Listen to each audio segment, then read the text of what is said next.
Graça e a paz do Senhor Jesus, meus irmãos, hoje é quarta-feira, teríamos hoje novamente o nosso culto, nossa escola bíblica aqui no templo, mas ainda continuamos aí essa participação, né,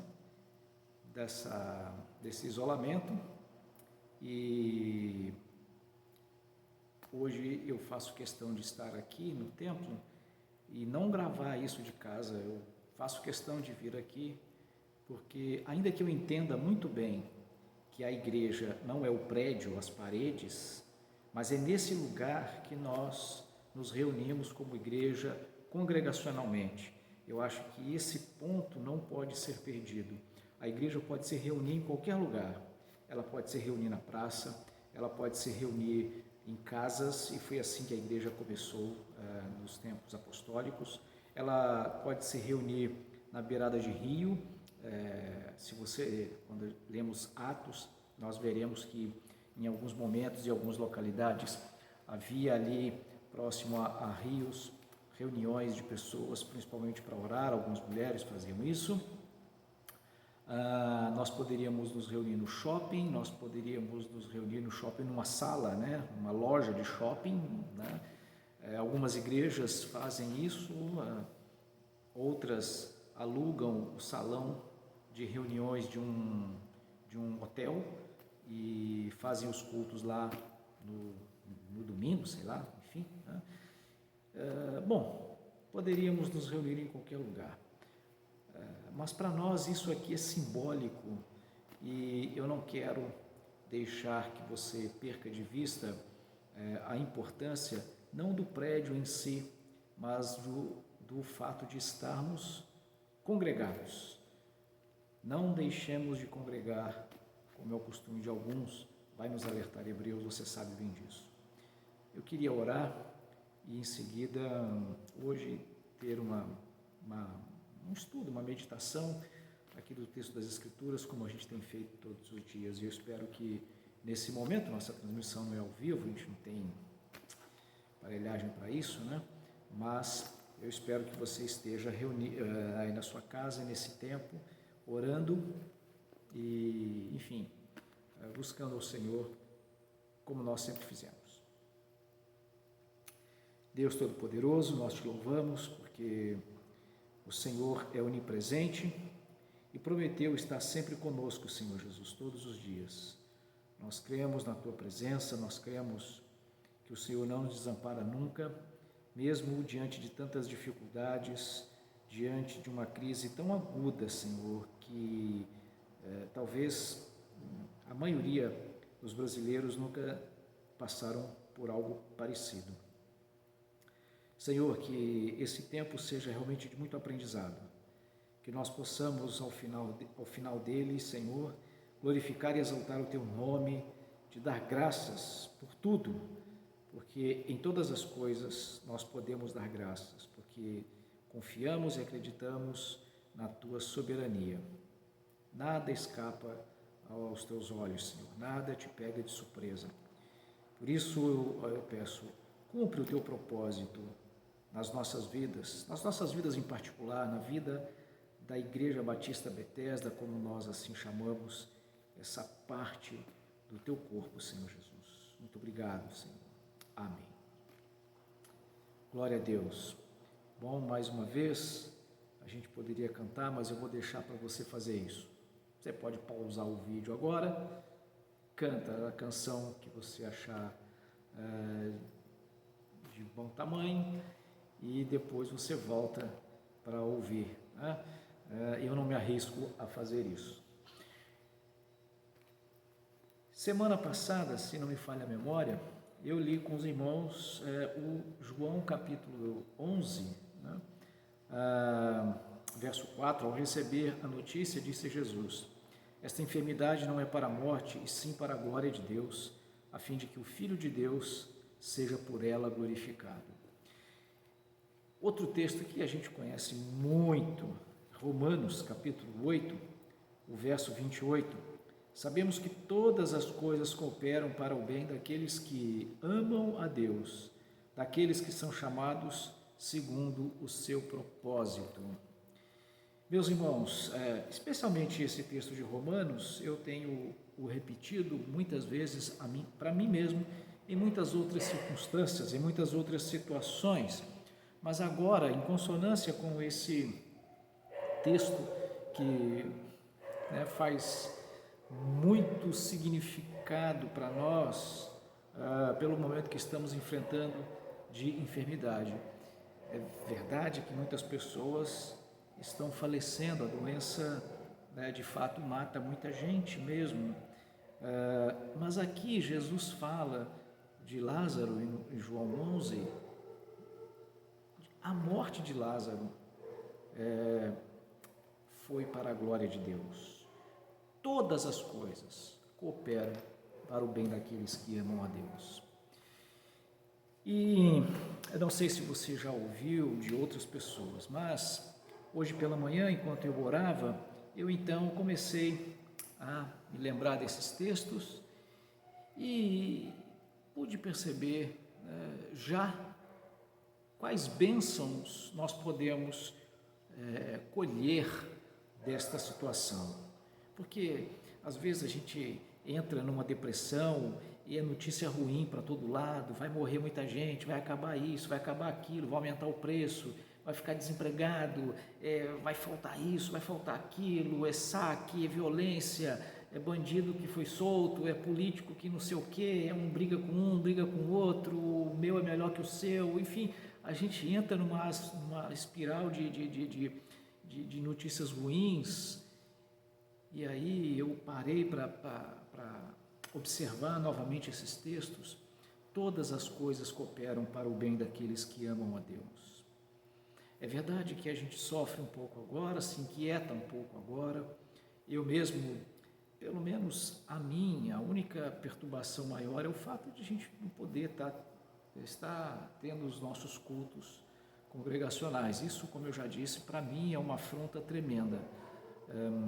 Mas nós passamos por essas dificuldades e a gente pensa, Senhor, em que isso pode glorificar o Teu nome? Em que ou como nós podemos dar graças ao Senhor por essas coisas que estão acontecendo? E eu fiz algumas anotações, desde já, meus irmãos. Eu então dobrei meus joelhos ali na minha casa e comecei a anotar já algumas bênçãos que eu pude relacionar. Não sei se você vai concordar comigo, mas a primeira delas é fazer as pessoas se voltarem para Deus. Esta talvez seja a mais óbvia e perceptível de todas elas. Eu não sei se também você concorda comigo assim. Você sabe que quando a gente está passando por dificuldades, quando vem a dificuldade, a primeira coisa que a gente faz é orar, pedindo a Deus socorro, pedindo a Deus socorro, não é mesmo? A maioria das pessoas fazem isso. Você já prestou atenção? Quando as coisas estão bem, quando está tudo muito bom, a gente está ali no oba-oba, na felicidade, normalmente, a maioria das pessoas, elas se esquecem até de agradecer, né? A gente se esquece até de louvar a Deus e agradecer, e orar ou cantar louvores em agradecimento. Às vezes a gente nem faz isso, mas quando aperta alguma coisinha, quando dá uma topadinha aqui ou ali, a gente então ora e pede a Deus o livramento. Você veja que o mundo inteiro nesse momento está clamando a Deus. Nas adversidades, até os ateus, eles buscam Deus. Eu me lembro de uma colega de trabalho há muitos anos. Ela se dizia ateia, né? Às vezes zombava, às vezes ridicularizava e tudo mais. Mas numa ocasião ela passou por um problema muito grave com o filho e ela estava por vários dias angustiada, chorando e numa preocupação muito grande. Era algo assim complicado. E eu me apiedei daquela situação e falei, olha, eu não só orei mesmo de fato, mas disse para ela, olha, sei que você não acredita e tudo, mas eu vou estar orando por você. Eu falei com sinceridade, eu não usei de ironia nem nada, mas falei isso mesmo, né? Na esperança de, quando eu falei, eu até na expectativa de que ela talvez até fosse um pouco rude, ou então falasse, não acredito nisso, tal, enfim, alguma coisa assim. Para minha surpresa, ela, não, isso mesmo, ora mesmo e tal, aquela coisa toda. E fiquei assim até admirado, beleza, depois o tempo passou, o filho, ela conseguiu resolver o problema, aí eu pude até chegar, e aí sim, agora um pouco descontraído, falar, olha, né, quando a coisa apertou, tu não voltou para Deus e tudo mais, e aí ela falou, não, eu não acredito mais, não sei o que e tal, enfim, você veja que no momento da adversidade, até um ateu clama a Deus, e a primeira bênção, né, a primeira coisa positiva, não sei se a gente pode colocar como bênção, mas como coisa positiva, é de fazer com que a gente se volte para Deus. E agora, não apenas uma pessoa aqui ou ali, mas o mundo inteiro está se voltando para Deus por causa dessa doença. A segunda coisa positiva que eu tiro daí é essa conscientização de algo que nós já ensinamos tanto, mas a teoria na prática é outra coisa, na verdade. A igreja somos nós, a igreja são as pessoas e não os edifícios, os prédios. Eu sei que você sabe muito bem disso, mas, meus irmãos, você já viu quantas igrejas locais, né, ou mesmo denominações, elas gastam fábulas de dinheiro em templos suntuosos, exageradamente suntuosos. Você já percebeu isso? E às vezes brigas. Eu lembro de uma experiência que um pastor me contou uma vez. Ele foi pregar em uma determinada igreja e quando ele chega havia 2 painéis, uma à esquerda e uma à direita, e nos 2 painéis 2 amostras de piso de chão, né, o porcelanato, sei lá. E ele olhou aquilo, estranhou, o que é isso aqui? Por que vocês colocaram esse negócio? E aí a igreja, a pessoa que estava recebendo disse para ele que, não, pastor, isso aqui é que nós estamos aí alguns meses fazendo assembleias para decidir que piso nós vamos colocar no salão de festas e esses 2 são os finalistas e hoje a gente vai ter uma assembleia para que a assembleia decida qual dos 2 pisos é o vencedor. Esse pastor me disse que com muita autoridade, né, porque ele não era o pastor da igreja local, ele era um convidado para pregar, mas ele disse, vocês não têm mais o que fazer não, né? Ficar gastando reuniões e reuniões e assembleias para isso, vamos, né, arrumar outra coisa mais útil para fazer. Acho que essa segunda frase agora é por minha conta, mas enfim, às vezes a gente acha que igreja é o prédio, né? E essa doença veio para mostrar, escancarar para todos nós que não, apesar de eu fazer uma ressalva aqui, essa coisa de fazer culto, cada um na sua casa, e utilizar isso que a gente está fazendo aqui agora da internet, isso não é igreja não, na minha opinião, isso não é igreja não. Igreja, as pessoas têm que se reunir, elas podem se reunir na casa, elas podem se reunir na praça, na rua, ou num prédio exclusivamente para culto, que a gente hoje chama de igreja, mas tem que ter a reunião da congregação local,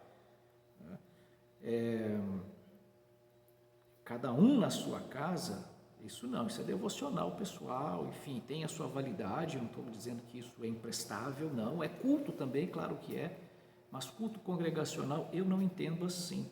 No entanto, o que a gente tira de positivo para nós é isso, olha, nós não precisamos desse prédio aqui, nós podemos nos reunir em outro lugar, ou esse prédio não é a igreja, nós não precisamos de nada disso.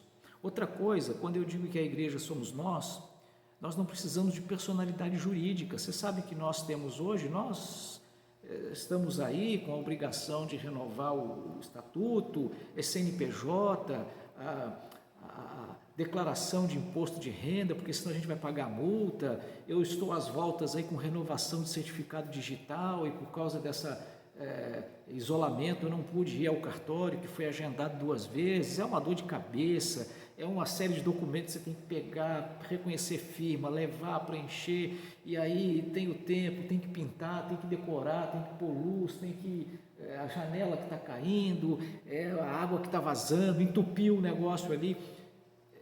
A igreja não precisa dessa estrutura, a igreja somos nós. Imagina se a gente tivesse, digamos assim, nos reunindo na rua, sem nada, vamos pregar o evangelho, vamos nos reunir, como antigamente fazíamos os chamados ar livre.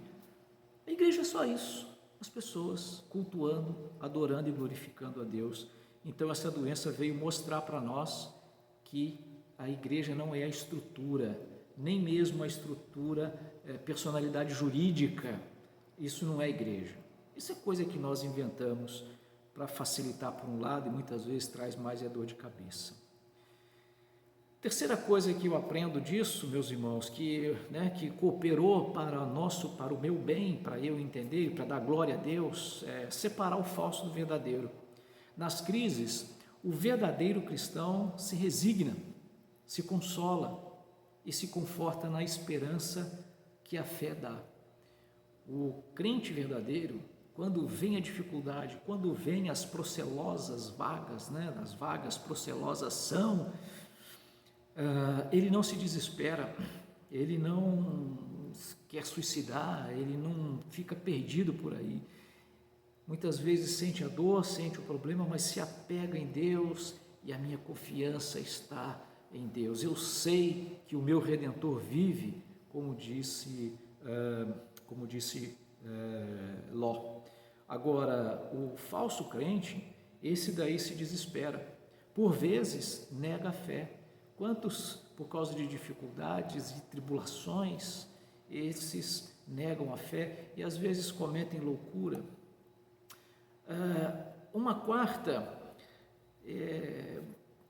também para desmascarar o enganador.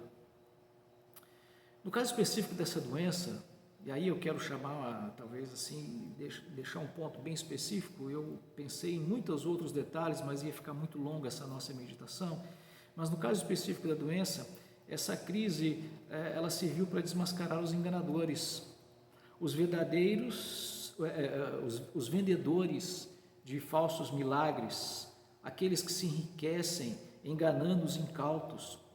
Meus irmãos, quantas vezes eu pregando aqui, alertando, eu já percebi muitas vezes pessoas, você não deve falar da igreja do outro, você não deve falar do outro não sei o quê, não é isso e tal. Veja, eu não estou falando contra as pessoas, eu não estou falando ou criticando os indivíduos, mas eu estou criticando muitas vezes o sistema, se bem que muitos merecem ser criticados, sim. Esses curandeiros por aí que curam com óleo, com água, com chave ungida, lenço ungido, toalha ungida, chave de não sei o que vai em Israel, traz água de não sei da onde, traz óleo de não sei do que lá, traz lasca da cruz de Cristo, enfim, eles trazem essas coisas todas e aqui acontece o milagre, aqui acontece o milagre. Onde que eles estão? Por que que eles não estão aí curando as pessoas que foram infectadas? Eu não estou na rua, não estou sabendo, não estou correndo atrás, mas ouvi dizer que esses aí que vendem cura a torto e a direito, prosperidade a torto e direito, estão com seus templos fechados também. Onde estão esses fazedores de milagres? Esses que dizem que curam de unha encravada até o câncer? A doença serviu para a gente, desmascarar esses enganadores, esses vendilhões do tempo. Em quinto lugar, revela o caráter do enganador. Muitas das vezes, enganadores e hipócritas estão ou no nosso meio, ou fora do nosso meio, pessoas estão assim, e às vezes a crise, a dificuldade serve para desmascarar. Eu falei sobre isso quando disse de Faraó e Moisés, No caso da nossa doença e no nosso contexto específico de Brasil, tem servido para revelar o caráter de muita gente que antes achávamos acima de qualquer suspeita. Trazendo especificamente para o campo político, que é o que está dando muita confusão agora, né? Há uma polarização das ideologias, né? Por causa das ideologias, as pessoas estão em polos e muitas vezes se degladiando uma com a outra. E no caso específico do nosso país, nós temos um governo federal de um lado, um governo estadual do outro, e o fato, meus irmãos, é que, sem puxar sardinha para um ou para outro, o fato é que algumas vezes eu percebo orgulho de ambas as partes. Ninguém quer ceder nas suas convicções e põe em risco a população de um país inteiro. Então, a crise serve para nos mostrar, porque se não houvesse essa crise, a gente ia continuar enganado. Porque é nesse momento que a pessoa tem que agir, e aí a crise impede com que ela, planeje a sua falsidade, né? Treine dentro de casa como que eu vou falar, como que eu vou enganar para depois enganar. No momento da crise não dá para ela pensar isso, ela tem que expor, né, o que está lá dentro dela, e aí a gente consegue compreender. Sexto lugar, essa coisa de domínio mundial. Eu sei que a gente tem muita gente que acredita na teoria da conspiração lá da China, né, para dominar o mundo. O que nos falta são vídeos na internet, um dossiê do atual presidente, de não sei o que quer dominar o mundo, o número do exército e tal. Olha, pode ser que seja assim uma teoria da conspiração, pode ser que não. A questão, eu não quero entrar num caso específico disso, mas, meus irmãos, desde que o mundo é mundo, a gente vê que pessoas querem dominar o mundo. Nós tivemos impérios mundiais, a gente começa lá desde a construção da Torre de Babel. O Nimrod queria construir uma torre para ali ele se assentar, seria uma espécie de trono, onde ele governaria o mundo. Bom, a coisa não dá certo, passam-se os anos, aí depois vem o Império Assírio, né? O rei da Síria dominou muitos países, uma extensão territorial, subjugou muita gente, matou muita gente. Conhecemos essa história também pelos relatos bíblicos. Aí depois vem o Império Babilônico, o Império Medo-Persa, depois o Império Grego, depois o Império Romano, e aí, da queda do Império Romano para frente, a gente tem alguns impérios com influências um pouco menores, mas sempre teve um determinado país, um determinado rei, um determinado imperador, um determinado líder, qualquer coisa, de uma certa forma exercendo um certo domínio. Mais próximo dos nossos dias, tivemos antes a Inglaterra como uma potência mundial, depois vem os Estados Unidos, já desde a Segunda Guerra, como essa potência mundial, e a vez dos Estados Unidos vai passar, não sei se agora, para quando, mas vai passar.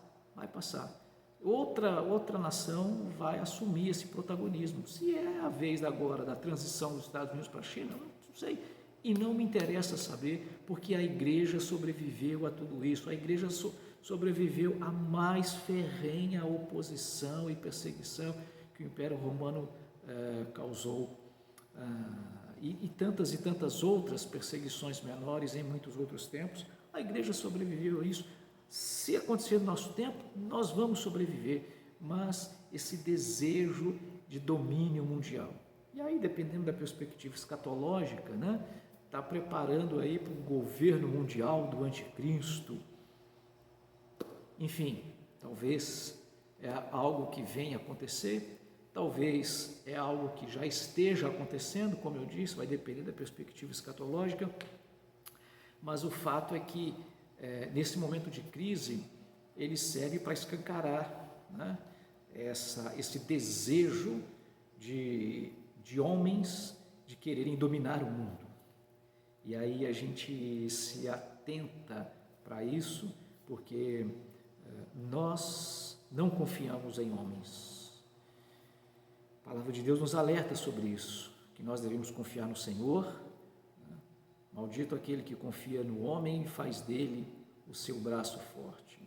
Uns confiam em carros e cavalos, ou seja, exércitos, em economia, mas nós faremos menção, nós confiamos no Senhor Jesus Cristo, o Rei dos Reis e Senhor dos Senhores. Sim, meus irmãos, outras talvez a gente poderia dizer, outras para frente virão. Tenho certeza de que, de modo muito particular na sua vida, Deus vai trazer bênção para a sua vida, você vai glorificar a Deus por causa disso, por causa dessa doença, por causa dessa crise. Mas enquanto estamos passando por ela, não percamos a nossa fé, não percamos a nossa esperança, e que a gente possa continuar dizendo, como esses 2 versos aqui nos disseram, né? Sabemos que todas as coisas cooperam para o bem daqueles que amam a Deus, daqueles que são chamados segundo o seu propósito, porque essa doença não é para a morte, mas sim para glorificar o nome de nosso Senhor e Salvador Jesus Cristo. Que Deus nos abençoe. Hoje eu recebi 2 pedidos de oração. Um é o pastor Sócrates, ele é o secretário executivo da Convenção Batista Brasileira. Ele está com sintomas, com suspeita de coronavírus. Também um outro pastor idoso já também com suspeita de coronavírus. Então vamos orar por ele, por esses 2 pastores. Eu não me lembro do nome do outro. Um outro também me pediu pelo filho, que também teve alguns problemas, só que esse filho usa marca-passo, é criança ainda, mas usa marca-passo, tem uma saúde muito debilitada. Nós vamos orar por essas pessoas. Te agradecemos, ó Deus, porque em todas as coisas somos mais que vencedores por meio daquele que nos amou.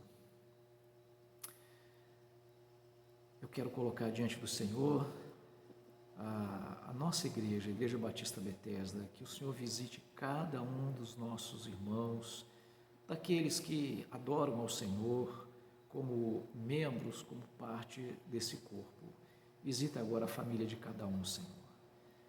Dê graça, dê esperança, dê consolo e conforto diante de todas as dificuldades, diante desse momento, Senhor. Que ninguém venha passar necessidade. E se alguém tiver, que nós possamos nos ajudar uns aos outros, que todos nós nos sensibilizemos para socorrer uns aos outros, meu Deus.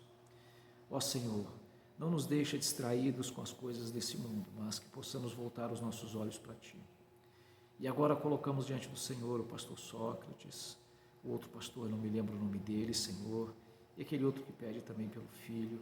Essas 3 pessoas, oramos por elas, Senhor, para que Tu estejas com a Tua soberana vontade atuando na vida deles.